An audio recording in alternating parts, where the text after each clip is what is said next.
perchée sur l'une des cimes de la Cordillère des Andes, la ville la plus haute du monde. Nous sommes à 5300 mètres, autrement dit 500 mètres au-dessus de la cime du Mont Blanc.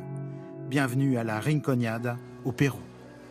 Ici, en quelques années, la population a décuplé, 60 000 habitants. L'explication se dresse juste devant nous.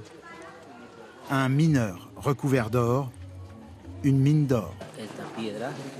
Cette pépite vient d'une profondeur de 800 mètres, à l'intérieur d'une veine, dans la montagne.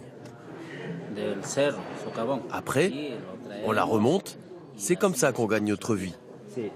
Mais il faut de la chance. Des mineurs venus de tout le Pérou pour travailler dans des conditions particulièrement difficiles. Je suis venu pour chercher du travail, pour gagner un peu d'argent pour ma famille, pour l'école de mes enfants. C'est très dur. On travaille la nuit, on se repose très peu. Pour venir en aide à cette population de l'extrême, une équipe médicale française a franchi les Andes. Sur place, ils viennent d'installer un hôpital de campagne, parce qu'ici, un quart de la population souffre du mal des montagnes.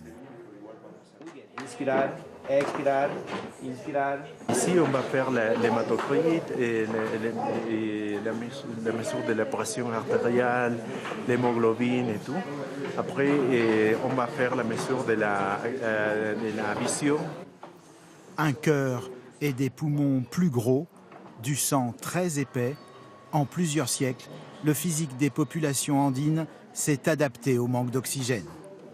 Après les soins, c'est aussi ce mystère que ces médecins-chercheurs sont venus étudier, parce qu'à cette altitude, avec 2 fois moins d'oxygène, personne n'est censé survivre. On apprend à travers cette population-là, je dirais, les limites de l'adaptation de l'organisme humain à des environnements extrêmes. Donc ça a un apport scientifique énorme en fait.